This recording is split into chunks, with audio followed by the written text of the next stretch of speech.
안녕하세요, 넝쿨입니다. 오늘은 언론 등에서 왜 유독 중국 비판 기사는 적을까? 라는 주제로 이야기해보고자 합니다. 한국은 언론의 자유가 있고 표현의 자유가 있는 민주주의 국가입니다. 동맹인 미국에 관해서도 비판 기사가 실리고 우리 행정부, 국회의원, 대기업 총수 등 지위 고하를 막론하고 잘못한 일이 있다면 비판할 자유가 있는 국가입니다. 그런데 유독 중국, 그중 중국 정부에 관한 비판 기사 등은 많이 찾아보기 어렵습니다. 이유가 뭘까요? 앞서 5월 11일 미국 폼페이오 국무장관이 폭스뉴스와의 인터뷰에서 중국은 미국과 전세계 자유국가의 현실적인 위협이라면서 인터뷰를 진행하는 기자에게 여러분들 중에 중국의 로비를 직접 받지 않은 사람이 있다면 오히려 나는 정말로 놀랄 것이다. 이 말을 직역하자면 여러분들 모두에게 중국은 한 번씩 로비를 했을 것입니다. 라는 뜻입니다. 중국은 자유진영 국가의 사회 명사나 심지어는 기자나 언론인, 정치인 등을 가리지 않고 적극적으로 로비를 한다는 것이 익히 알려진 사실입니다. 로비 활동은 어느 나라나 하는 것이지만 중국의 로비 활동은 규모나 내용면에 있어서 다른 나라들의 로비 활동과는 엄연한 차이가 있고 그것을 기반하여 다른 나라에서의 중국 공산당의 활동이나 체제를 선전하는 목적으로 사용되어 오고 있습니다. 실제 언론에 알려진 이야기를 해봅시다. 한국 5대 일간지 중 한 곳의 논설위원 출신의 한 언론인의 이야기입니다. 여름 휴가철이 다가오자 어느 날 갑자기 우편물이 배달되어 보니 중국 대사관의 아무개로부터 온 것이었습니다. 봉투를 열어보니 부부 동반 왕복 항공권과 함께 고급 호텔 숙식 쿠폰 등이 동봉되어 있었다는 것입니다. 그대로 반송하니 어떻게 알고 전화가 와서 아무개 선생 언제든지 마음 바뀌면 연락달라고 하더란 것입니다. 그런데 알고 보니 웬만한 논설위원이나 주요 언론인 등은 이와 비슷한 경험을 한 번씩을 해봤을 것이라는 설명입니다. 그 논설위원이 업무차 중국에 출장 갈 일이 생겼습니다. 일본 가는 무비자 입국이 되지만 중국에는 비자 신청을 해야 합니다. 대부분 중국 비자 신청권은 별도 인터뷰 없이 발급이 되는데 그 논설위원 비자 신청권에 대해선 별도 인터뷰를 받으라는 연락이 왔다는 것입니다. 결국 중국 대사관을 방문하니 중국 방문 목적 등을 꼬치꼬치 캐묻고 목적지 외 타 지역 이동 제한을 걸었다는 것입니다.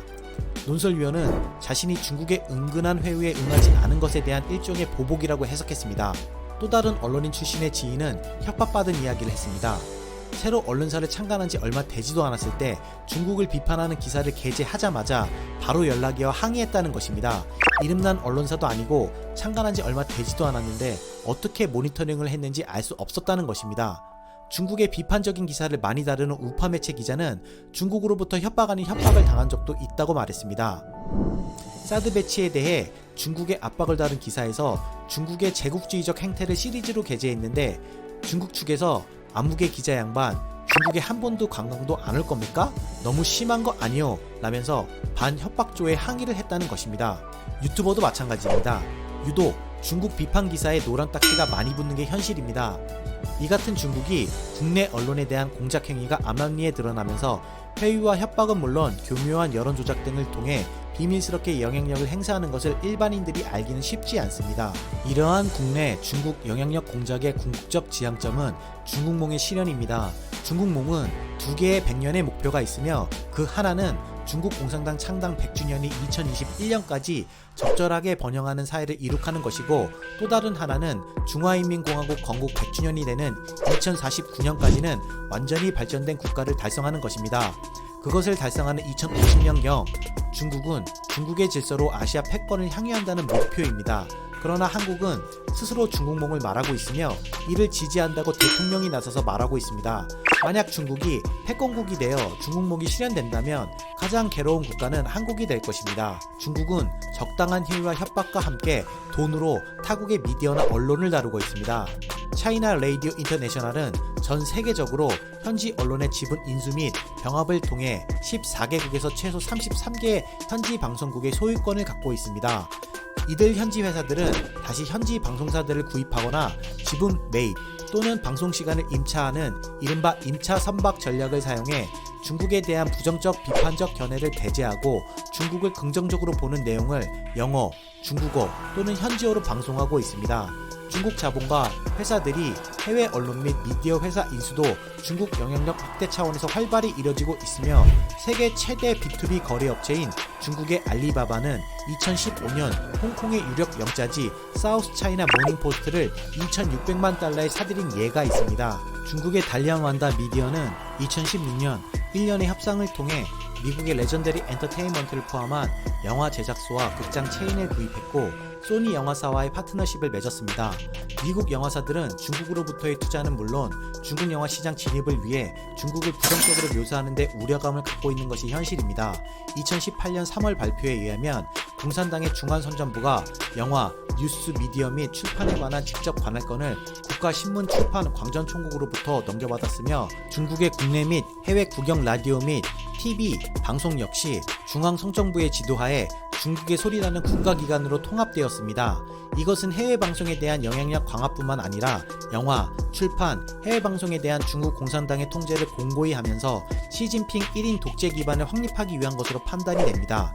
이러한 중국의 대외 공작이 한국에는 더욱 강하게 작동하고 있습니다. 그 이유는 현 정치권 주류인 운동권 인사나 운동권 단체들의 반미 정서가 바로 친중 정서로 직결되기 때문입니다. 중국 우한 폐렴 바이러스 확산에 대한 국내 언론의 중국 관련 보도는 국민 관전과는 딴판입니다. 심지어 우한 폐렴 바이러스 전파가 진정돼 가고 있다고 보도합니다. 그러나 중국 내 바이러스 감염자 수는 계속 늘고 있었습니다.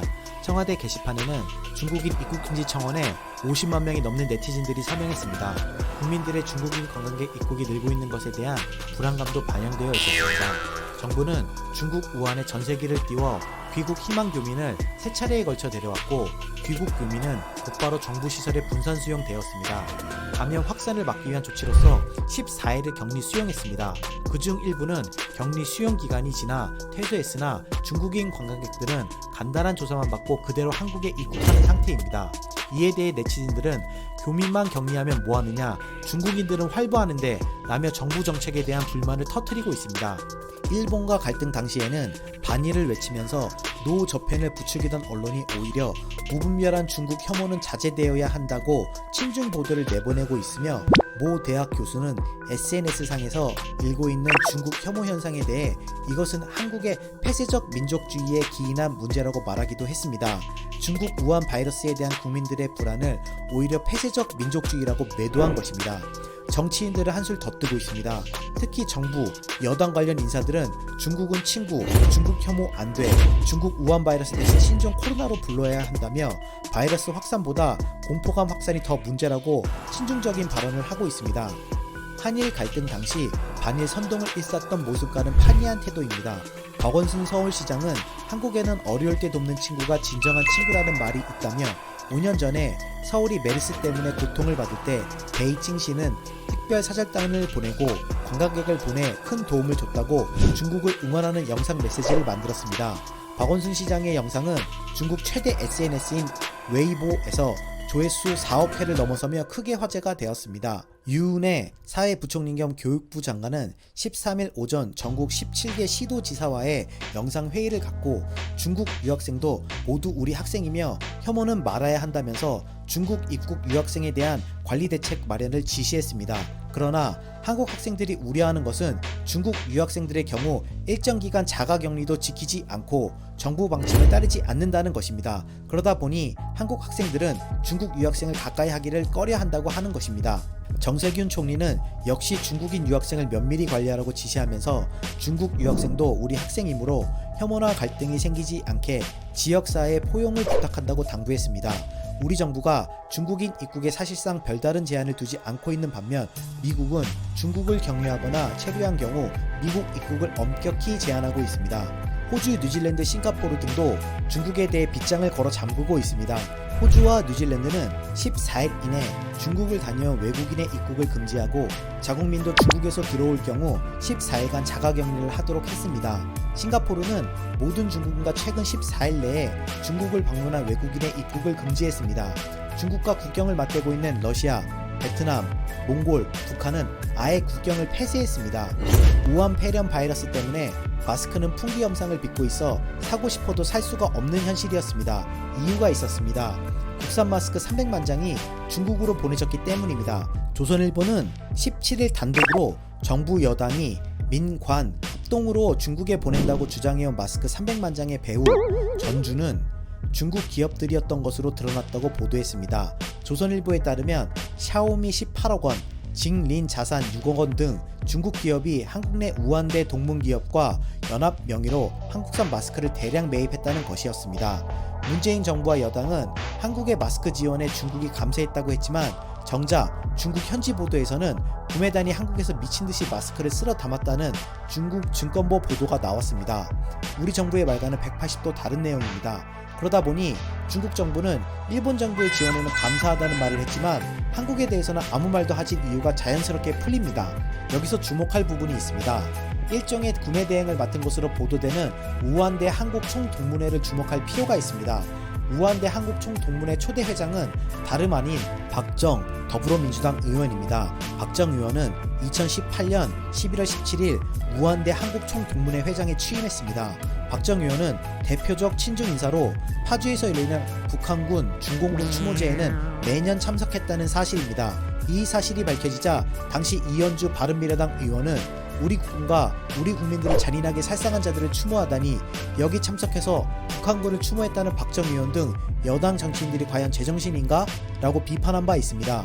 국산 마스크를 매점매석하면 엄벌한다던 정부였지만 국민들은 마스크 품기에 어쩔 줄 몰라 하는 상황에도 정부 여당은 전용기를 통해 중국에 한국산 마스크 300만 장을 보냈습니다.